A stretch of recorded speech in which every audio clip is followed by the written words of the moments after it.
Good evening, Hamlin County. The last 4 months have been extremely challenging for virtually everyone in this nation. We have been forced to adjust to a new normal. Concepts such as social distancing, quarantining, and self-isolation have become part of the common language in our daily life.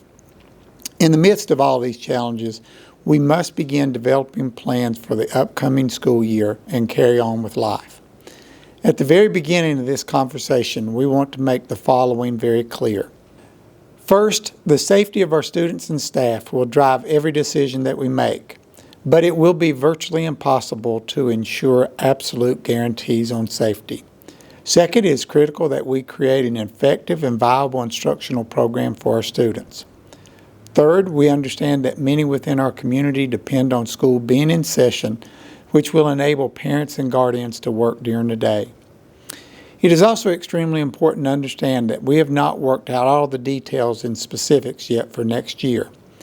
We are still working on many of the logistical components of the plan, and future health conditions may require us to modify our current plan. However, we still must have a plan in place to reopen school. Please take a few moments to review the following information about our plans for next year. Number one, it is our belief that the majority of our parents have the desire and many have the need for the school district to operate on a normal schedule if possible.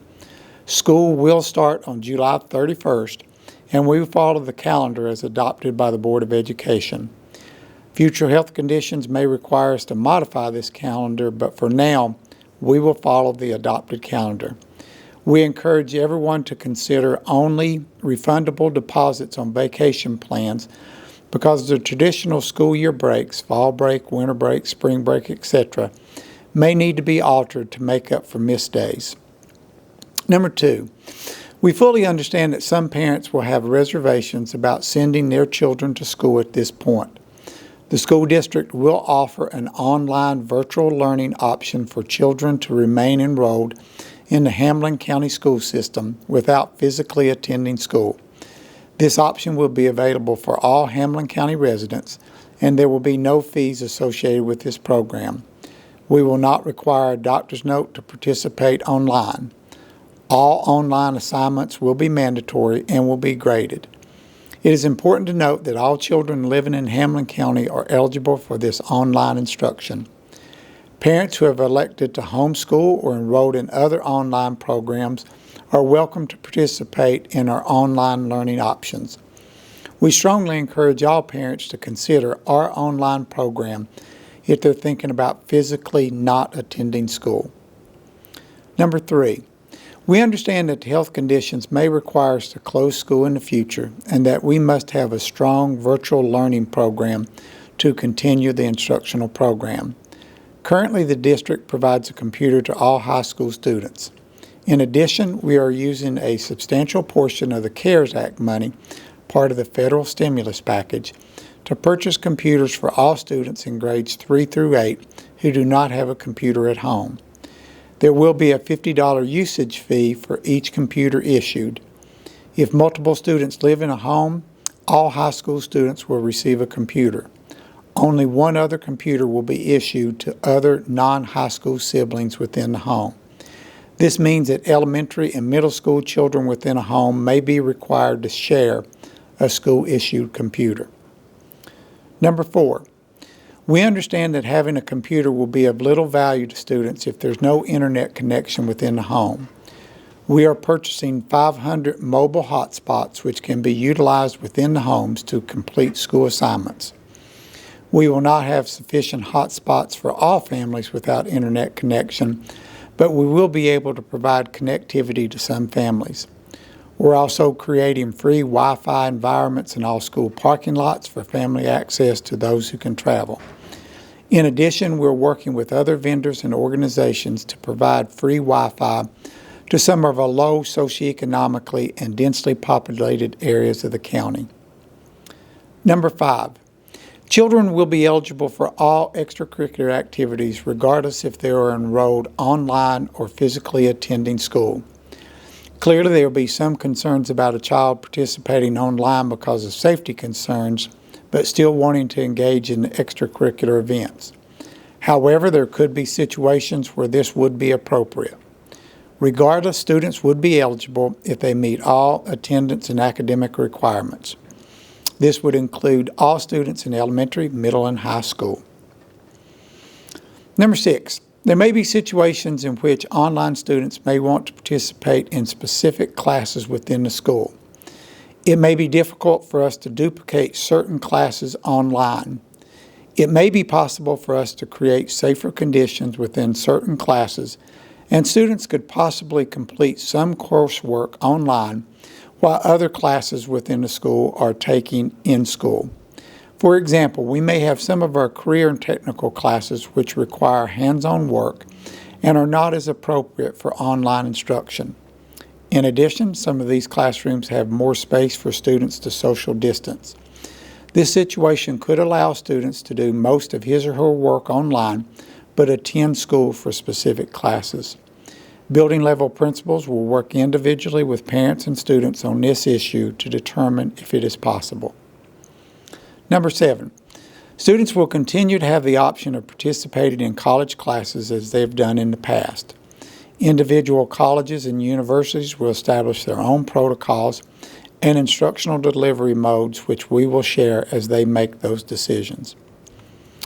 Number 8, we will create an online option for all grade levels, but we possess the firm belief it would be extremely difficult to provide quality instruction to students in pre-K through this format. Teaching reading, writing, and math at this level requires a significant amount of personal interaction between the student and teacher. We strongly encourage students in these grades to attend school if possible. We will work with these grade levels to help reduce numbers, to increase social distancing, and to increase safety procedures to allow students to attend in person. Number 9, we have been unable to provide many of our special education students with related services such as speech, occupational therapy, physical therapy, etc. during the closure. It is our plan to resume these services at the beginning of the school year as dictated by the child's IEP. We fully understand that some of our students with identified needs are medically fragile and are unable to attend school or participate in therapy. That is not a problem. We will work with parents and provide the level of support that is appropriate. Number 10, it is our intent to provide transportation at normal levels next year. At this point, there are a number of different suggestions and recommendations on social distancing on school buses. Clearly, some of these more rigid recommendations are not practical, and we would be unable to comply with all suggestions. However, we will provide transportation, and parents can make the decision to ride the bus, bring their child to school, or participate online. Number 11, it is clear we will need to focus on creating and implementing a wide range of changes to our school day to improve health conditions. We will increase our cleaning schedules, work with students on maintaining individual health practices, create social distancing as much as possible, provide multiple opportunities to wash hands, take temperatures, send staff students home who are sick, and monitor basic health conditions. We are still working on some of the specifics of this plan and will continue to monitor health conditions, which will have an impact on how we deal with certain practices. We will decide on wearing masks, how many students in one room, lunchroom protocols, etc., as we get closer to the start of school.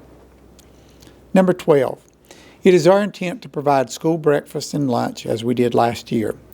We will make a number of changes to our current food service program to comply with health recommendations to ensure that we serve food in a safe manner, but we will continue with the food service program next year.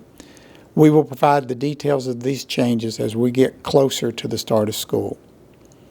Number 13, we are attempting to purchase computers for each family to use if we were closed due to the virus.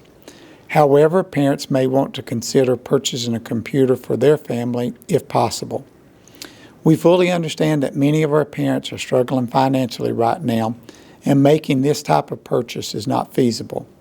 Having access to online instruction may become a necessity in the future, and it may be a great idea to invest in a computer if possible. The school district has a license for the Microsoft Office suite for every student in the district. You can download these programs for free with the appropriate directions. In addition, our computer vendor is allowing parents to purchase the same computers we buy at the school district's cost. Please contact Ms. Webb at the central office if you're interested in purchasing one of these computers. Number 14, we will use Google Classrooms to provide instruction pre-K through 8. We will use Schoology, which is the current program we're using for high school. We will provide training for parents and students to use these programs soon. The program is relatively simple to use, but there are several components which must be configured properly before it can be fully utilized. We know that some of our parents will be able to access the program without any problems, while others may struggle. We are in this together, and we will help you gain the necessary skills to assist your child in the learning process. Number 15, the school district will send out a survey soon to collect specific information from parents. The data from this survey will be used to help us effectively plan for next year. Please take the time to complete this survey. We understand that a number of factors can change your thoughts as we move through this journey, but we need to have some initial idea of what parents are going to do now so that we can plan. Number 16, we understand that many parents will need child care if we're forced to close school. It is our intent to keep the extended school program open for parents needing daycare to work if we're forced to close. Number 17, we will create a series of workshops which are designed to help parents effectively use our online programs. Please take advantage of these workshops when presented to ensure that you have the necessary skills to be successful. We will contact you soon about dates and times. Although we will face a number of challenges this year, we are committed to making this the best school year ever. We will not enter into this school year with a defeatist attitude or low expectations. We understand that things will be different, but this does not mean that it has to be less. We will expect great things from our staff and students, and we possess a firm belief that public school education has always been the great equalizer in this nation. All children have a chance if they receive a quality education. This education can be an advanced college degree or it can be a career and technical certification. It matters not to us if that child comes from one of our most affluent families or if they come from abject poverty. We are all in this together, and we will stand with you throughout this process. We will help you and your child be successful this school year. We will continue to provide updates throughout the summer, and you may email any concerns to Ms. Webb at webk@hcboe.net, and we will answer those questions in a future update. We look forward to seeing your child soon, and remember, we are all in this together,